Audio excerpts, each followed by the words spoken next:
नमस्कार, आप देख रहे हैं न्यूज 18 राजस्थान। आपके साथ मैं हूं आसिफ खान। जोधपुर में तेज रफ्तार कार ने बाइक सवार दो दोस्तों को पीछे से टक्कर मार दी। दोनों युवक बाइक समेत 20 मीटर तक घिसटते रहे। मौके पर जमा भीड़ ने नशे में धुत कार ड्राइवर की पिटाई की और थाने ले गए। घायल युवकों को मथुरा दास माथुर अस्पताल में भर्ती करवाया गया है। इलाज के दौरान एक युवक की मौत हो गई, दूसरे का इलाज जारी है।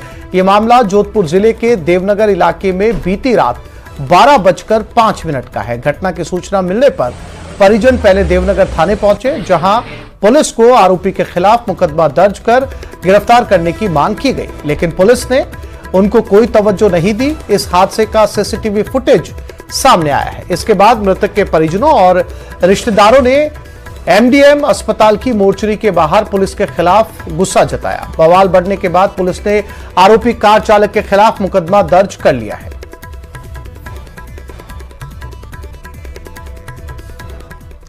बालोतरा में रिफाइनरी में मजदूर की मौत पर बवाल। मौत के बाद मजदूरों ने हंगामा किया। हंगामे के बाद मजदूरों ने पत्थरबाजी भी की। पत्थरबाजी से आधा दर्जन वाहन क्षतिग्रस्त हुए हैं। ये तस्वीरें बालोतरा की है। यहां पर एक मजदूर की मौत के बाद में हंगामा हुआ है। आप देख सकते हैं बड़ी तादाद में मजदूर यहां पर इकट्ठा हुए, बातचीत करने की कोशिश की, गुस्सा यहां पर उन्होंने दिखाया, पत्थरबाजी की और इस पत्थरबाजी के अंदर लगभग आधा दर्जन गाड़ियां डैमेज हुई हैं। और बीकानेर में बड़ा हादसा सामने आया। कच्ची दीवार ढहने से 3 की मौत हो गई। दीवार गिरने से बाप बेटे की मौके पर ही मौत हो गई। सूचना मिलते ही प्रशासनिक अधिकारी मौके पर पहुंचे। बारिश के कारण घर की कच्ची दीवार गिर गई। Khajuwala CO Vinod Kumar police team के साथ मौके पर मौजूद हैं। शाम को हुई बरसात के कारण घर की ये कच्ची दीवार ढह गई। छतरगढ़ थाना क्षेत्र के चक 1 MMWM की यह घटना है।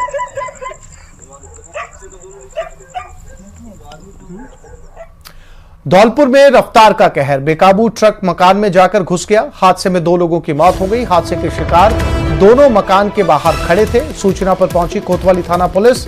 हाईवे पर वाहनों की लंबी कतारें लग गई। घटनास्थल पर बड़ी संख्या में लोगों की भीड़ है। नेशनल हाईवे 44 पर सागरपाड़ा के पास यह हादसा हुआ है।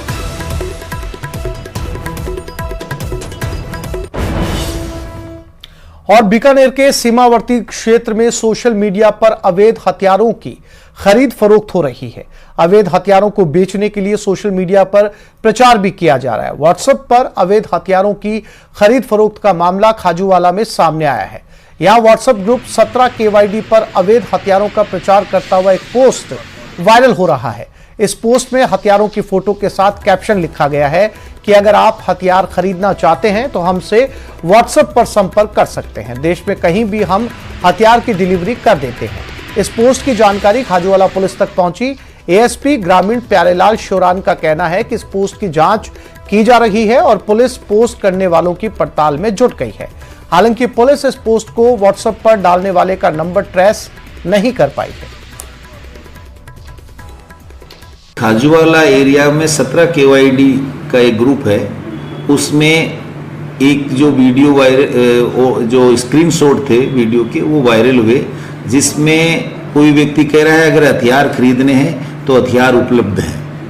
ये सूचना जैसे ही पुलिस के पास आई, पुलिस द्वारा तत्काल इसकी जांच शुरू कर दी गई। ये जांच से ही क्लियर होगा कि वास्तविक है या कोई साइबर फ्रॉड से संबंधित मामला है। सीएम भजनलाल शर्मा ने बजट पर रिप्लाई के दौरान न केवल विपक्ष को निशाने पर लिया, बल्कि जनता के लिए एक बार फिर नई घोषणाओं का पिटारा खोल दिया है। उज्ज्वला योजना और बीपीएल कार्ड धारकों को एलपीजी गैस सिलेंडर 450 रुपए में मिलता है, लेकिन अब सीएम भजनलाल शर्मा ने इसके लाभार्थियों का दायरा बढ़ाने का ऐलान किया है। उन्होंने कहा है कि अब राशन का गेहूं पाने वाले परिवारों को भी 450 रुपए में रसोई गैस सिलेंडर मिलेगा। जल में घपला कर दिया, प्यासे मर गए लोग, माफिया से मिलकर तुमने रोज लगाया भोग। सीएम भजनलाल शर्मा के बड़े ऐलान। विकास पथ पर दौड़ेगा राजस्थान। राशन वालों को 450 रुपए में मिलेगा सिलेंडर। चतुर्थ श्रेणी कर्मचारियों की शुरू होगी भर्ती। जुलाई को पेश हुआ बजट विधानसभा में पास हो गया। बजट को लेकर दोनों पक्षों में जोरदार बहस हुई। सीएम भजनलाल शर्मा का बजट पर सदन में रिप्लाई दिया। उन्होंने ऐलान किया कि अब राशन का गेहूं लेने वाले परिवारों को भी 450 रुपए में सिलेंडर दिया जाएगा। इसके साथ ही विधायकों, पूर्व विधायकों के वेतन भत्ते और पेंशन हर साल अपने आप बढ़ेंगे। ठीक उलट हमारी सरकार द्वारा तो पंचायत राज संस्था एवं स्थानीय निकायों को प्रधानमंत्री उज्ज्वला योजना तथा बीपीएल श्रेणी के परिवारों को 450 रुपए मात्र में एलपीजी सिलेंडर उपलब्ध कराया जा रहा है। माननीय प्रधानमंत्री जी के पहल के कारण संभव हुई इस योजना का दायरा बढ़ाते हुए सभी राशन का गेहूं प्राप्त करने वाले परिवार अर्थात एनएफएसए के लाभान्वित को 450 रुपए में एलपीजी सिलेंडर उपलब्ध कराने की घोषणा करता है। चतुर्थ श्रेणी की भर्ती का इंतजार कर रहे लोगों को बड़ी राहत देते हुए सीएम ने घोषणा की है कि लंबे समय से अटकी हुई ये भर्ती सरकार नए नियमों के साथ फिर से शुरू करेगी। वहीं 40% अंक लाने वाले अभ्यर्थी भी सरकारी सेवाओं के लिए होने वाला कॉमन एंट्रेंस टेस्ट दे सकेंगे। प्रदेश में 70 से 75 साल के बुजुर्गों को पेंशन में 5% अधिक भत्ता दिया जाएगा।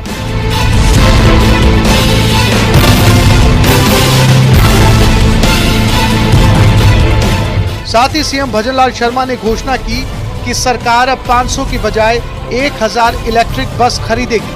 10,000 से ज्यादा आबादी वाले गांव में अटल प्रगति पथ बनाया जाएगा। इस पर 1000 करोड़ से ज्यादा खर्च होंगे। बीकानेर और भरतपुर यूआईटी को विकास प्राधिकरण बनाएंगे। जयपुर में द्रव्यमती नदी के सौंदर्यीकरण के लिए नई योजना बनाने की घोषणा की। कर्मचारियों की वेतन विसंगति दूर करने के लिए बनी समितियों की रिपोर्ट की सिफारिशें 1 सितंबर से लागू होंगी। एम्स की तर्ज पर Rajasthan institute of medical science बनेगा। युवाओं को सस्ती दर पर 2 करोड़ रुपए तक का लोन दिया जाएगा। अजमेर में आईटी पार्क विकसित किया जाएगा।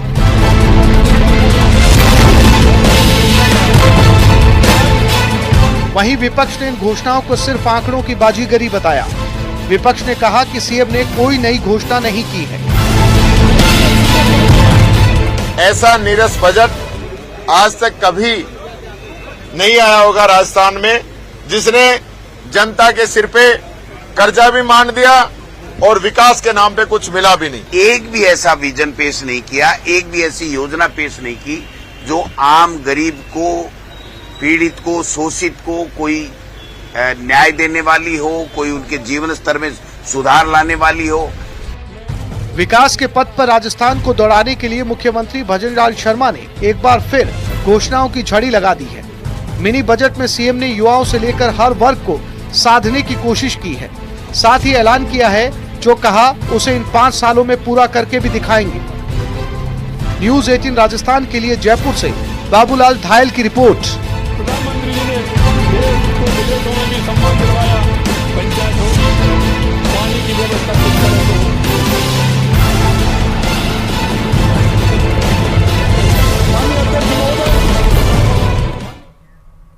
राजस्थान में बिजली उपभोक्ताओं को 1 महीने में दूसरा झटका लगने जा रहा है। राजस्थान बिजली विनियामक आयोग ने नए बिजली बिलों में वसूले जाने वाले फिक्स चार्ज को बढ़ाने की मंजूरी दे दी है। जो फिक्स चार्ज अभी 100 से 400 रुपए तक लगता है, उसे बढ़ाकर 150 से 450 रुपए करने की तैयारी की गई है। इससे उपभोक्ताओं का बिजली का बिल बढ़ेगा।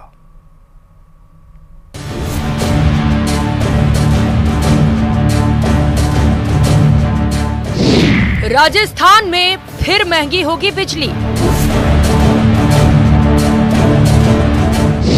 सरचार्ज के बाद फिक्स चार्ज में इजाफा। 10% तक बढ़ाया गया फिक्स चार्ज।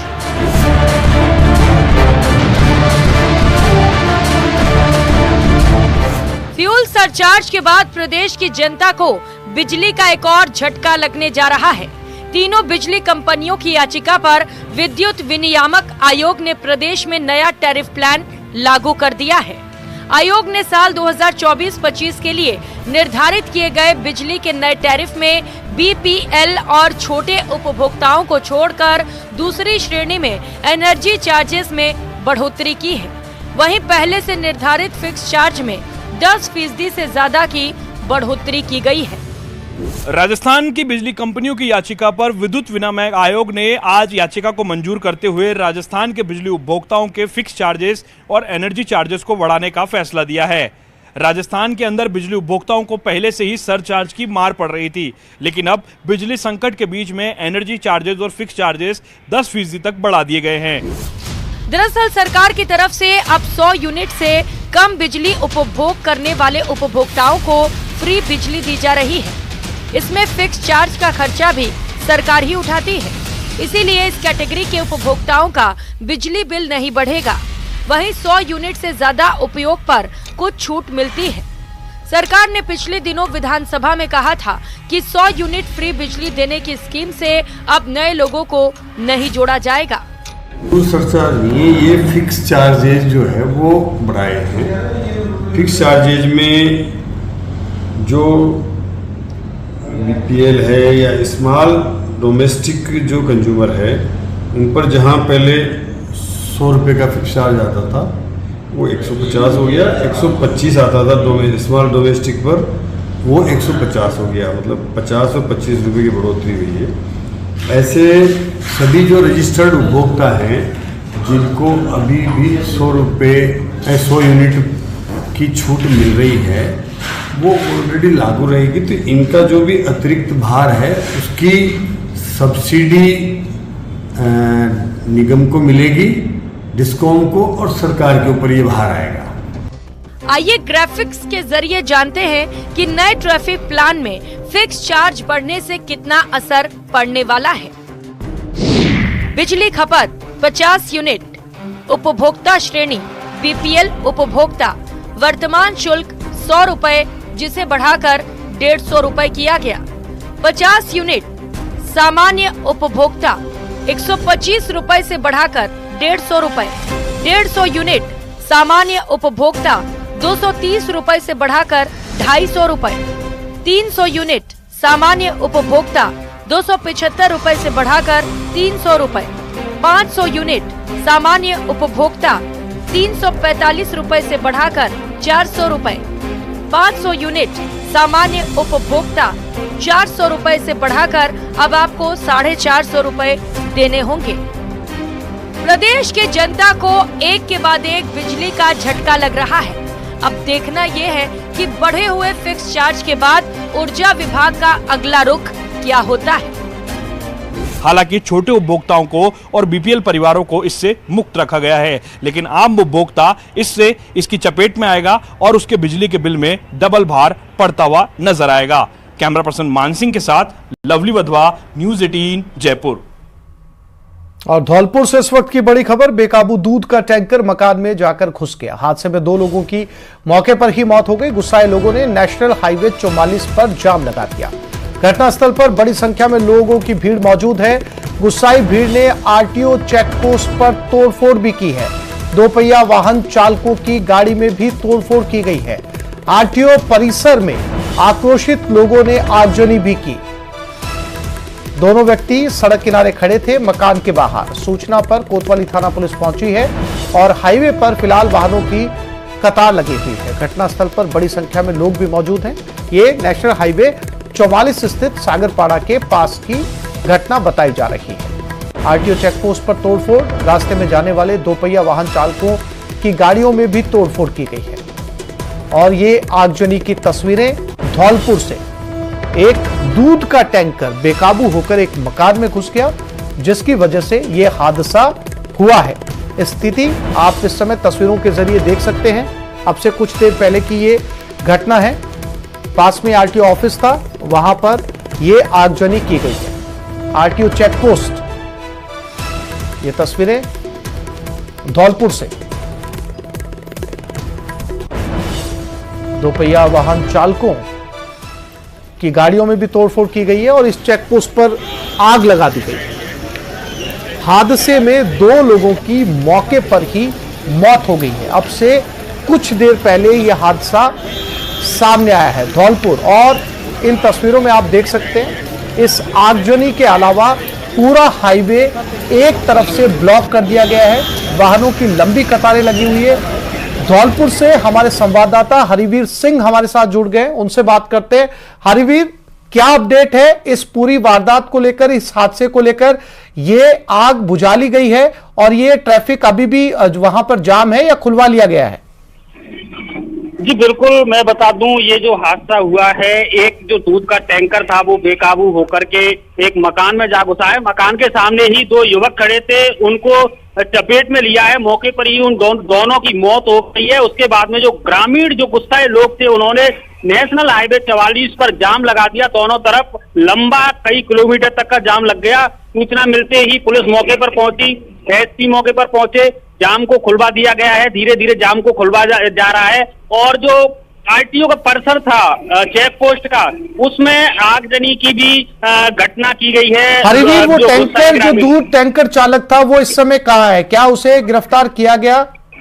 जी बिल्कुल, जो दूध टैंकर था वो मकान में घुस गया, तो उसके बाद में वो मकान में ही घुसा रह गया है। तो उसके बाद में जो टेंटर है, जो जेसीबी मशीन है, उससे उसको टेंटर को निकलवाया गया है और निकलवाने के बाद में जो यातायात है उसको सुचारू करवा दिया गया है। बॉडी अभी मौके पर ही मौजूद है, लोग हैं, उनसे समझाइश की जा रही है, लेकिन अभी वो मानने के लिए तैयार नहीं है। यातायात को सुचारू करा दिया है, पुलिस मौके पर है, लोगों की भीड़ भी मौके पर है। इसमें दो लोगों की। हरिवीर, आपने बताया कि जेसीबी से टैंकर को मकान से बाहर निकाला गया है, क्या ड्राइवर टैंकर में मौजूद था या वहां से निकल गया था?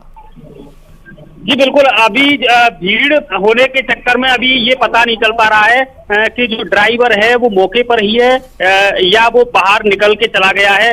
जो टैंकर है उसमें ड्राइवर नहीं मिला है, तो उसकी भी तलाशी जा रही है। मौके पर ही जो टैंकर है उसको पकड़ लिया गया, जब्त कर लिया गया है। हरिवीर, दो लोगों की मौत हो चुकी है इसके अंदर। जिस जगह टक्कर मारी गई उसी गांव के रहने वाले थे ये दो लोग या हाईवे से गुजरते हुए कोई आम राहगीर थे? जी बिल्कुल, अभी जो सूचना मिली है, जो हाईवे से ही एक जो मोहल्ला है उसके लिए गली जाती है, तो उस गली से ये निकल करके ये खड़े थे। बताया जा रहा है कि ये किसी गमी में शामिल होने के लिए आए थे। उसी दौरान जो बेकाबू ट्रक था, टैंकर था, उसने इनको रौंद दिया और मकान में जा घुसा है। दोनों की मौत हो गई है। परिजन भी मौजूद हैं, गुस्साए ग्रामीण भी। अभी जो लोग हरिवीर, नजर बनाए रखिएगा, अपडेट आपसे लेते रहेंगे। फिलहाल तमाम जानकारी के लिए आपका धन्यवाद। और बीजेपी से जुड़ी इस वक्त की बड़ी खबर, लोकसभा में बीजेपी ने चीफ व्हिप और व्हिप नियुक्त कर दिए हैं। सांसद डॉक्टर संजय जायसवाल को चीफ व्हिप का दायित्व सौंपा गया है। 16 सांसदों को व्हिप का जिम्मा सौंपा गया है। सांसद दामोदर अग्रवाल को व्हिप का दायित्व मिला है। डॉक्टर शिव शक्ति नाथ बख्शी ने यह आदेश जारी किया है। बीजेपी संसदीय दल के कार्यालय सचिव हैं बख्शी।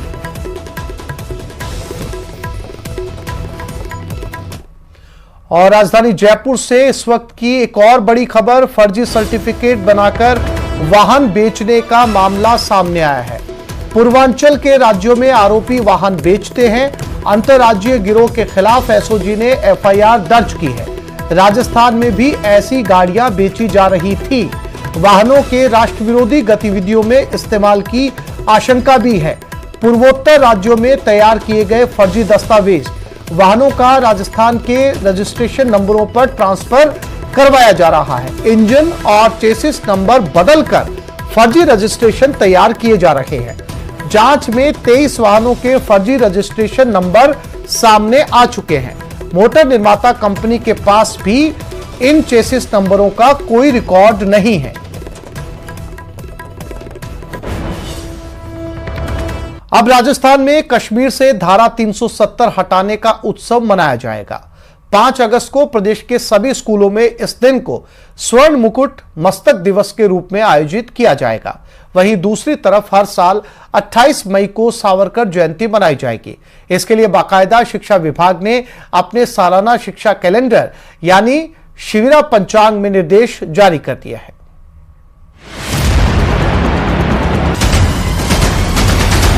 ऐतिहासिक काम हुआ है और इस काम हुआ है तो इसका स्वागत होना चाहिए, इसका उत्सव होना चाहिए।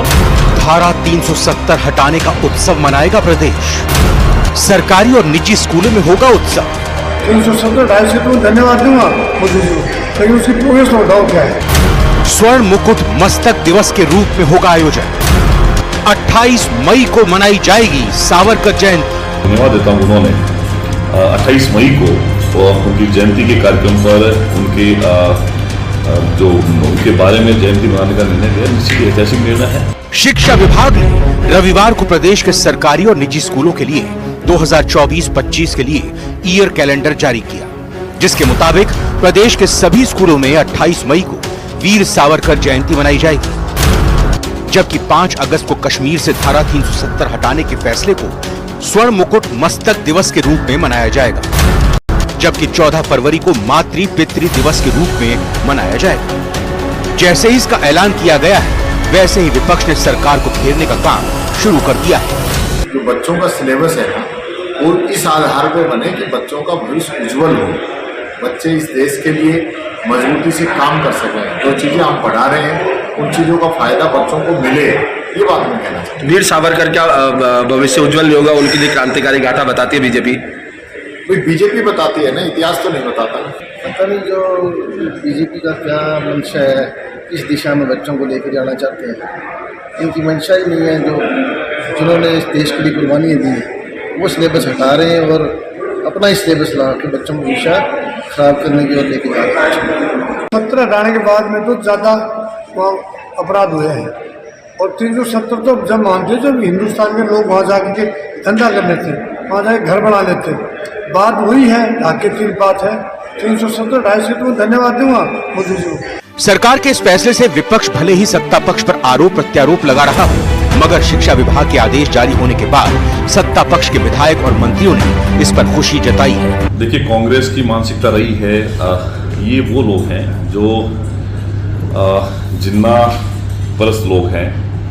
कोई भी स्वतंत्रता सेनानी हो, चाहे राष्ट्र के प्रतीक के रूप में कोई अगर व्यक्ति हो, उसकी जयंती हो, चाहे पुण्यतिथि का कार्यक्रम अगर लोग सरकार बनाती है, निर्णय लेती है, विपक्ष उसके हमेशा खिलाफ में खड़ी होती है। बिल्कुल अच्छा विचार है, स्वागत है और होना ही चाहिए। धारा 370 हटी है, जो एक प्रकार से भारत में रहते हुए भी भारत में 2 टुकड़े दिखाए जा रहे थे, तो हटने की खुशी है, प्रसन्नता है। आदरणीय प्रधानमंत्री नरेंद्र मोदी जी के नेतृत्व में और गृह मंत्री अमित शाह जी के नेतृत्व में ऐतिहासिक काम हुआ है। सावरकर जी देशभक्त थे, सावरकर जी का बहुत बड़ा योगदान रहा देश की आज़ादी में, और सावरकर जी की वजह से आज जो देश इस जगह पर खड़ा है। और जिन्नाप्रस्ती लोग हैं, उनके पेट में दर्द हो रहा, मरोड़ा आ रहे हैं, तो उनको तकलीफ उनकी रहे। वीर सावरकर के मुद्दे पर बीजेपी के स्टैंड से कांग्रेस का नजरिया अलग रहा है। साथ ही धारा 370 हटाने के फैसले पर भी कांग्रेस बीजेपी में कुछ न कुछ कमी निकाल कर घेरने की पूरी कोशिश में रहती है, मगर इस बार सत्ता में आते ही भाजपा ने इसे शिक्षा विभाग के कैलेंडर में शामिल करके उपचुनाव से पहले बड़ा सियासी मास्टर स्ट्रोक खेल दिया है, जिस पर सियासी बयानबाजी तेजी से हो रही है। जयपुर से न्यूज़ 18 के लिए लवली बधवा की रिपोर्ट। जयपुर ग्रामीण के सांबर लेक और झुंझुनू के लोहारगल में कांवड़ियों से पुलिस की मारपीट का मामला सामने आया है। सांबर लेक में जहां डीजे बजाने को लेकर हंगामा हुआ, वहीं झुंझुनू में सूर्य कुंड में स्नान के दौरान पुलिस और होमगार्ड के जवानों पर कांवड़ियों पर लाठी बरसाने के आरोप लगे हैं।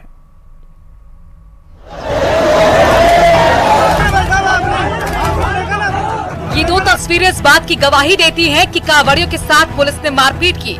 पहली तस्वीर जयपुर ग्रामीण के सांबर लेक की है, जबकि दूसरी झुंझुनू के लोहारगल की है।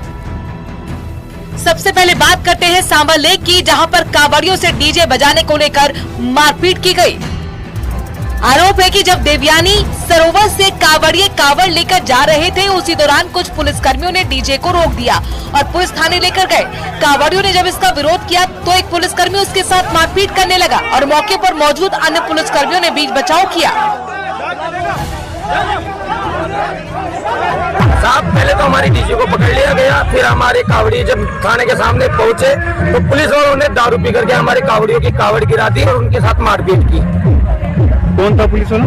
नाम तो सर मेरे को उसका कंफर्म नहीं है, उसका वीडियो है हमारे पास, मारते हुए का हमारे पास वीडियो है। अगर आप चाहते हो तो हम आपको वीडियो दिखा सकते हैं।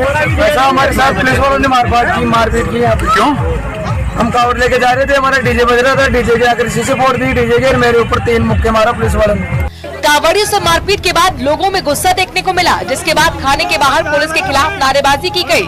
इस दौरान पूर्व विधायक निर्मल कुमावत भी मौके पर पहुंचे। देखिए, इस घटना की मुझे भी जानकारी मिली है। मैंने सभी जनता से जो यहाँ लोग बाग है उनसे बात करी है और उच्च अधिकारियों से बात करके सरकार में बात करके निश्चित तौर पे पूरी घटना की जांच होगी और जो भी दोषी है इसमें एक के खिलाफ भी कोई कार्रवाई बचनी नहीं चाहिए। इसके लिए हम सब लोग पूरा ऊपर मुख्यमंत्री तक बात करेंगे। मामले की गंभीरता को देखते हुए सांभर लेक के थाना अधिकारी ने कांवड़ियों को मनाने की कोशिश की, लेकिन कांवड़िया आरोपी पुलिसकर्मी से माफी की मांग पर अड़े रहे, जिसके बाद सिपाही ने माफी मांगी और कांवड़िया वहां से फिर जाकर रवाना हुए। बिल्कुल, जिस कांस्टेबल ने उनके साथ मारपीट करी है उसको सस्पेंड कर दिया गया है और भी जो इनकी शिकायतें होंगी उन पे बिल्कुल संज्ञान लिया जाएगा। पुलिस प्रशासन आम पब्लिक के साथ ही है। कांवड़ियों से मारपीट के मामले में नेता प्रतिपक्ष टीकाराम जूली ने भी निंदा की है।